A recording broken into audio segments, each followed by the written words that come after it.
Granger Taylor was a Canadian mechanic and pilot who gained notoriety for his mysterious disappearance in 1980. He was an eccentric figure who had a fascination with space and aliens, and he had reportedly made numerous attempts to contact extraterrestrial beings. Taylor's disappearance was unusual in that he left behind a note that seemed to suggest he was voluntarily leaving Earth on an alien spaceship. The note, which was found in his workshop, reads as follows: "I have gone away to walk aboard an alien spaceship, as reoccurring dreams assured a 42-month interstellar voyage to explore the vast universe, then return. I am leaving behind all my possessions to you, as I will no longer require the use of any. Please use the instructions in my will as a guide to help. Love, Granger." End quote. Taylor's family and friends were mystified by his disappearance, and the note only added to the confusion. Many people believed that he had been abducted by advanced beings, while others speculated that he had staged his own disappearance as part of an elaborate hoax. Taylor had always been an unusual character, and he had a long history of strange behavior.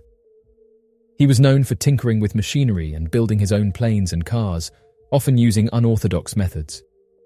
He also had a deep interest in the paranormal and was known to dabble in astrology, numerology, and other esoteric subjects. Despite the speculation surrounding his disappearance, no trace of Taylor was ever found, and his fate remains a mystery to this day. Some people believe that he may have simply walked off into the wilderness and perished, while others maintain that he was indeed taken aboard a spaceship. The case of Granger Taylor has become something of a legend, and it continues to fascinate people around the world. Some people see him as a tragic figure, driven to madness by his obsession with advanced life and the unknown, while others view him as a visionary who was simply ahead of his time. Initially, it seemed like a harmless and amusing endeavor. However, as he constructed a radio transceiver, allowing him to communicate with advanced beings, based on the recurring dreams he had about aliens and mysterious aircrafts, concerns surfaced regarding his mental well-being. On the night that he went missing, nearby residents claimed to have heard a loud bang, with some coming forward and saying that a bright light could be seen in the sky. This caused some to speculate whether Taylor had in fact been picked up by an advanced aircraft, and the bright lights that were witnessed belonged to the same craft, while others said that the loud bang could have been due to dynamite. According to Taylor's friend Keller, a severe storm occurred in Duncan on the night in question, which makes it plausible that the noise heard was thunder. According to Taylor's belief, Keller was informed that the advanced beings would possibly come during bad weather, as it could serve as cover while they traveled. Interestingly, Taylor's possession of dynamite at the time of his disappearance should not be considered relevant, as those who knew him said that he was an expert with dynamite, and said that he wouldn't have done anything to cause himself harm. Keller was involved in the construction of the spaceship that was built on Granger's farm. He firmly believes that his friend would not do anything that would cause harm, and describes him as an extremely intelligent, pragmatic, and wise individual. According to Keller, Taylor was the epitome of level-headedness. Keller and his family were among the last individuals to have seen Taylor alive. According to him, he would have noticed if Taylor had any unusual intentions, as he was a very intelligent person who lived his life normally. However, he believes that after being called a spaceman, he began to be seen as someone who was not level-headed. Regardless of what actually happened to Taylor, his story has become a powerful symbol of the human desire to explore and understand the unknown. It is a reminder that, despite our many technological advances and scientific discoveries, there are still mysteries in the world that elude us, and that the quest for knowledge and understanding is never truly over. The mysterious disappearance of experienced hiker Karen Sykes. On the 18th of June back in 2014, renowned hiker and climber Karen Sykes would disappear from the slopes of Mount Rainier, located in the state of Washington, after stepping out of view from her hiking partner for only a few minutes.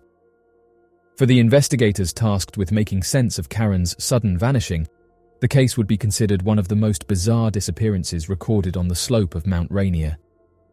Even more difficult to explain, the years of experience held by Karen Sykes would make the investigation even more puzzling as the days for her search dragged on.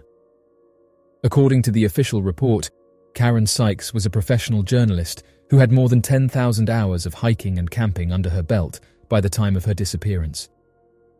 Despite being 70 years old, friends and family of Karen Sykes revered her athletic abilities and would often remark that she was in perfect health despite her age. It was due to her many years of hiking experience and her amazing physical abilities at such an old age that Karen Sykes was well known within the American Northwest hiking community. After spending several years running her own private blog titled Karen Trails, in which the 70-year-old hiker would write about the many different hiking trails all across the American Northwest, including Washington, Oregon, and Northern California, Karen Sykes would eventually be hired by both the Seattle Times and the Seattle Post-Intelligencer. While working for both newspapers, Karen Sykes would write several dozen articles focused on hiking tips and survival advice, which trails were the most pleasant and with the least amount of tourists, and many personal stories regarding her own hiking and climbing sessions over the years. Eventually, her reading fan base would grow to such a size that Karen Sykes would eventually publish several books on hiking across the state of Washington and interviewing some of the most skilled climbers in the United States. After co-authoring several book publications, Karen would take up a small hobby of professional photography, helping her to author another book on choosing the best trails for hikers wishing to see amazing views, pass through areas rich with wildflowers, and stay completely safe while hiking. It would be by this point in her career that Karen Sykes would have accrued a vast amount of experience in hiking, climbing, and scrambling, and was referred to by the Seattle Times as the guru of the trails. Yet, despite this vast amount of experience with the outdoors and other famous trail guides and climbers, on the 18th of June, 2014, a disaster would soon strike. According to Karen's boyfriend, as the two were getting ready in the morning of June 18th, Karen Sykes had told her boyfriend that she wanted to visit an area of Mount Rainier that she had visited several times in the past to help finish her research for a new article she was planning on writing about the trail. Expecting to spend the better part of an entire day, the two packed extra survival equipment, food, water, and overnight gear in the event that their hike took longer than usual. By the early afternoon, the couple were out on the slopes of Mount Rainier, following the safe open trails closer to the base of the mountain, with the highest point of the trail being around 5,000 feet, much lower than where people typically tend to disappear or get injured. According to Karen Sykes' boyfriend, Bob Morthorst, the couple were halfway up the trail when Bob needed to take a short break. Karen, who was still in good shape, decided to walk up the trail a little further to scope out the trail ahead before returning to where her boyfriend decided to rest. Morthorst would later tell investigators that Karen had only been gone for about 10 to 20 minutes when he started to grow worried and began to head up the trail to look for her. After about an hour of searching, Bob Morthorst was unable to locate any sign of Karen Sykes, even after wandering the wide open trail while calling out to her. Worried that something far more dangerous had occurred, he would immediately return to areas staffed by the National Park Service and would ask for a search and rescue effort to immediately be put underway. Bob Morthorst would later tell investigators that he was unsure of what had happened and whether or not Karen had been injured or merely wandered off of the trail by accident. Morthorst would remark that given her vast experience on those trails, it seemed highly unlikely that Karen Sykes could have gotten lost or wandered away from the obvious trail lines, even if she had forgotten a hiking map or any other equipment to help reorient herself. Despite her sudden vanishing, hopes remained high for Bob Morthorst and members of the National Park Service who believed that she would be found and returned in only a few hours. Given the fact that the reported time of her disappearance was much earlier in the day, it also provided search and rescue with enough daylight to locate her before nightfall, where temperatures were expected to plummet to unsafe levels. Additionally, given the fact that the couple had each packed extra gear and supplies to survive an overnight stay, volunteers were in high hopes for the first 12 hours of her search. Within the first hour of her search, the National Park Service would bring together 6 ground crews made up of an average of 3 search and rescue volunteers each, 2 canine teams that were experienced in located lost hikers by picking up their scent and finding their tracks, as well as an airplane that flew over the area to try to find any signs of Karen Sykes around her expected trail. According to Bob Morthorst, the trail that the couple had planned on exploring was the Ojai Lakes Trail, a 13-kilometer-long hiking trail that wrapped around the slope of Mount Rainier in wide open spaces with low vegetation and fields of surrounding wildflowers. Similar to Karen Sykes, Bob Morthorst also had a history in writing articles related to hiking and the outdoors for the Seattle Post-Intelligencer, though focused more on the casual hiking and amateur outdoorsman categories. It was due to their work and Karen's desire to get photographs of the region that the couple planned on staying along the Ojai Lakes Trail, and so it was incredibly unlikely that Karen Sykes would have wandered away from the trail at any point during the hike. Armed with this information, the search and rescue teams would first search all along the trail and within a 5-mile radius surrounding the trail in the hopes of stumbling across Karen, though next to no sign of her was uncovered by any of the ground teams, the canine teams, or the overhead aircraft. After the first day of searching for Karen Sykes, search and rescue teams started to grow nervous. The temperatures were believed to have plummeted to below freezing, and still no sign of where the 70-year-old hiker had travelled off to was uncovered. After a couple of days of non-stop searching, with investigators questioning hikers in the hopes of anyone having seen the 70-year-old woman prior to her disappearance, still, there was no evidence to help point the search and rescue teams in the right direction. In a last-ditch effort to locate Karen Sykes, the search and rescue teams expanded their search radius by a total of 20 miles from the Ojai Lakes Trail, closing down the majority of the park to prevent any contamination of sensitive sites or missing gear. On the third day of searching for Karen Sykes, after roughly 80 hours and an estimated 4,000 man-hours of searching, the search for Karen Sykes would be called to a halt after an older woman was found more than 15 miles away from the Ojai Lakes Trail. Due to the time that had passed, it was nearly impossible for friends or family to accurately identify, and so the search was suspended until a proper autopsy could help to identify the individual. In the meantime, investigators were uncertain if this was Karen Sykes, as the body was found an estimated 15 miles away from the trail, as well as in an area nearly impossible to traverse on foot.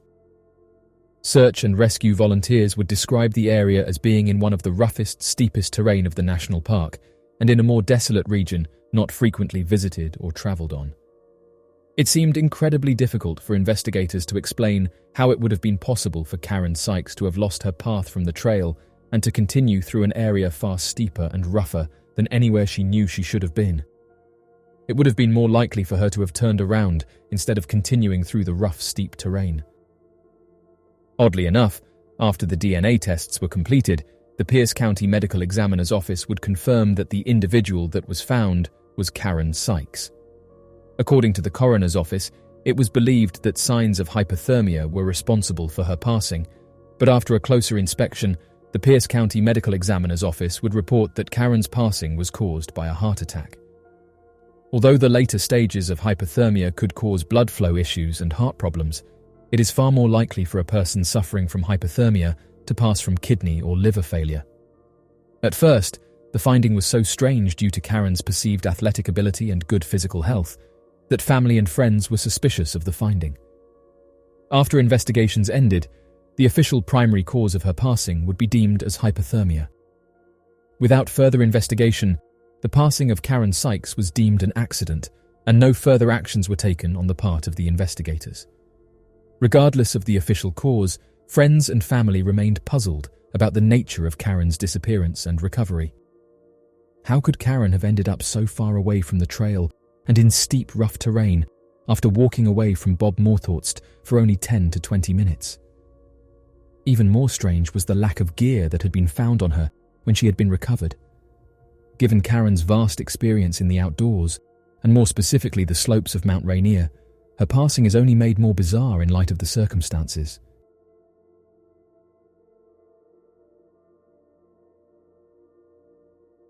So, what do you make of these mysteries?